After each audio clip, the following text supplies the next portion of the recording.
Hey guys, Alex here. If you don't know who I am, I help ecom brands who are between 20 and 30,000 pound a month basically just scale by producing high quality creatives that drive buyers to their sites. And not just any buyers, not just any low level dickheads online. It's real people who are there to give you money. And so today I'm going to talk to you about that exactly, how to create creatives that drive buyers to your site. And it's basically going to be how to create scroll stopping creatives without wasting time or money. And again, this is specifically for ecom brands. If you're a physical business, get out of here. This is not for you. And the first thing to understand is that every traffic driving creative has one thing in common. It's not, use really fast moving visuals or get rid of dead space. I'm not going to bore you with the exact same crap every other guru tells you to do. Of course, that's all important, but you already know that. You already do it and you're not getting results. So what do you do instead? What's the one thing every smashing piece of content has in common? It matches with the audience's level of market sophistication. I'm going to go a bit more into detail about what that is in a second. But market sophistication is how you defeat your competitors regardless of their size or marketing budget. Over time, the market changes and the market moves through stages. Market sophistication is the level of sophistication your market has regarding the services or products that you sell in relation to your competitors who also offer the same services or products such as yours. And if you're the person who moves the market from one stage to the other, you will be the person who dominates that market. It's just law. It's marketing law at this point. And as the level of sophistication rises, it becomes harder and harder to sell a product. And the bad news here is that almost every single market on the planet is at stage 5, which makes it ultra hard to sell anything. It makes it super difficult to sell anything. It's even though we have the internet, even though we have AI now, it's still super difficult to sell anything. And it's probably even harder to sell something now than it was in the 1800s. And it's simply because of this, market sophistication. But the good news is that if you make sure that you get everything that I'm about to show you perfectly right, you will make a whole ton of sales. And so you can see here on this diagram, as the levels of sophistication rise, so does the skepticism of your prospects. That's what this arrow is. And the further along your market is in terms of sophistication, the higher quality or the bigger or the more time you have to put into creating a piece of marketing that actually drives buyers to your site. And I'm going to talk you through every single stage now. So the stage 1, you're first to the market. Nobody's here. Skip this one. Stage 2, you're second to the market. Nobody's here. We're going to skip this one. Stage 3, this is where it starts to get interesting. Since there has now been hundreds of businesses competing for the market's attention by throwing around crazy claims, the market doesn't believe in claims anymore and is getting bored by them. The best move here is to lead with a unique mechanism, something unique, something novel, something new, something nobody's ever heard about. You could be selling cups. Let's say you sell cups. What you could do here is you could say, are you using cups to drink water? We've got a special cup here that has XYZ technology infused with it, which does ABC and is really good for 1, 2, 3. Lead with something unique that nobody is doing at the moment. You're still selling the same product, but you're just leading with something unique. M&M's did a great job with this when they first started scaling. They had the candy outer shell. A whole bunch of different companies had the same candy outer shell. But M&M's took it and they tied it to the benefit of the consumer.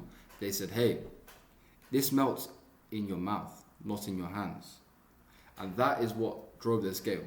So believe it or not, the second they started using that, they started scaling. And stage 4 is probably where more of you are at, is where the market tires of your mechanism or your solution. So now every other business has seen your mechanism and it's been blowing up. They started using your mechanism and the market gets bored of it. Again, it just happens all the time. And so you overcome this by positioning your weight loss mechanism as unique, bigger, and better than anybody else's. The reason I said weight loss here is because I was using weight loss in the examples up here. But whatever product that you're selling, you need to overcome it by positioning your product's mechanism or your solution as unique and bigger and better than anybody else's. And stage 5, the market tires of everything. The market's tired of all the big claims, it's tired of all the mechanisms, it's tired of everything. So, how do you do this? This is really important. You need to pay attention here. You might even need to rewatch this part of the video because it's super important. This is fundamentally, right? This is where every single industry on the planet is in.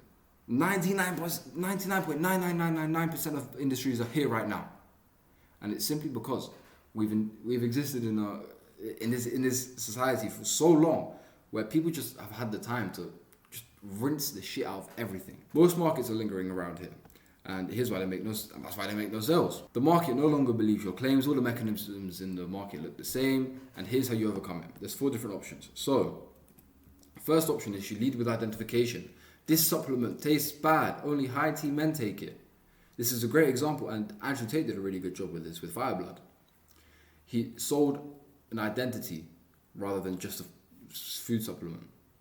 And yeah, okay, he had the uniqueness of having a product or a supplement that tastes really bad, and he leaned into it. He leaned into it and said, "Hey, it tastes really bad, and it tastes bad because only high T men take it."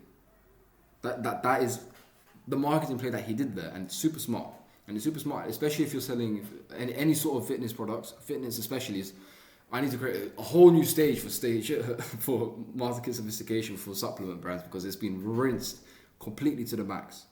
But this is a great option. Second option, you need to niche down. So, for example, going back to our weight loss analogy, weight loss for single moms who have arthritis.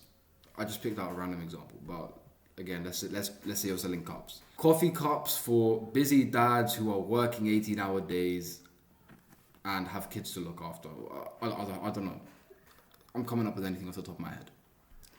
But that's, for example, what you need to go around doing. You need to niche down, and so you're still selling the same exact product. You don't have to change your product or anything. You just need to niche down and present it more towards a more concentrated area. The third option is you need to create an experience, so high-end personal training, no waiting for the machines. And the fourth option, which is my favorite, you need to reset the market. So you can create a new mechanism or a solution and go back to stage 3, which is here. Now, again, the problem is that once you go back to stage 3, people will see it and they'll start using your claims and your mechanisms and your solutions, and then the market will just naturally shift back into stage 5, and you'll be greeted with this again. But either way, this is what you need to do if you want to start making sales. And in your industry, if you have any sort of marketing budget, if you're running ads, this is super effective. And it's so easy.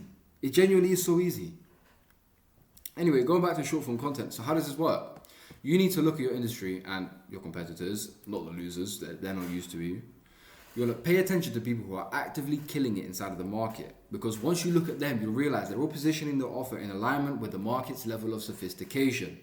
If 5 of your biggest competitors are saying roughly the same thing, they're all roughly saying the same thing in terms of market sophistication, then you know, okay, the next level of market sophistication is going to be stage 4 or stage 5 or stage 3 if you want to reset it or whatever. And so that's why this is so important. You need to be doing competitor analysis. In general, you need to be doing fundamental analysis all of the time. This is what's going to drive your ads. But talking about market sophistication now, you need to analyze your competitors in order to find out the current market sophistication and then create a plan to shift it to the next level of market sophistication. And then quickly create a plan for the next one the second it comes to that point. So I created sort of a case study. These are not my results. In fact, there's then nobody's results. This is just the development of a market which you probably will have seen because it's super, super recent. Here's an example of market sophistication in play. It's a recent one too, including AI. So you have a clear understanding and vision of what's happening and how it's happening. So stage 1, they were first to market. ChatGPT was released and boom, new market was born. Content like how to use ChatGPT got results. Simple as that. Stage 2, very quickly the market got more sophisticated and the market needed bigger claims. Content like learn how to use ChatGPT to earn £10,000 per month got results. It's really that simple. They just added a bigger claim. Stage 3, now the focus shifts to the mechanism. Content like prompt engineering 101, how to create better prompts to get better results from ChatGPT. Absolutely killed it. I remember this. We were all here during this whole time. We all witnessed this in play. And if you're thinking back to the times, even when it was in lockdown, when it started like blowing up, you can remember things like this started coming out. Even right now, recently. But right now, we're currently at stage 4. So this is where the market is at now. Content like ultimate ChatGPT guide saves you 4 hours in the first week, or you get a full refund. This shit gets tons of engagement and tons of traffic. It's unbelievable. And it's because someone had the marketing prowess to take the market of sophistication, take the market through from stage 3 to stage 4. So then this is where the market's going to be very soon. Stage 5, content such as fractional, ChatGPT, Word Wizard, have an AI expert on call with you to help you through every part of the process will kill it. Content like that will kill it. And that's because what they're doing, they are creating an experience. They're creating an experience. So you can see here, high-end personal training, no waiting for machines. This is almost the same as just shift the industries. This is literally the same as that. Have an AI expert on call with you to help you through every part of the process. And then it will either continue on in stage 5 or there will be someone else with extreme marketing prowess such as myself, and they'll come along and shift the market back into stage 3 sophistication. That's it. That's as simple as it gets. Now, if you want me to personally look through your industry and find out what stage of sophistication your market is in and create a plan of action for you to take for free, this is all going to be for free, so that you can drive more traffic to your website, then you should get in touch. You can either, I'm going to leave this link. This is going to be the first link in the description below. Make sure you click it if this is something that you want to do and you want to actually start creating creatives that will drive more traffic towards your website. That's the first step. Ultimately, you just need to generate traffic and get those people into your website. Your website does the rest. And it's super easy from there. The hardest step is getting them to your website. You already know that. Anyway, I'm going to catch you guys in the next one. See ya.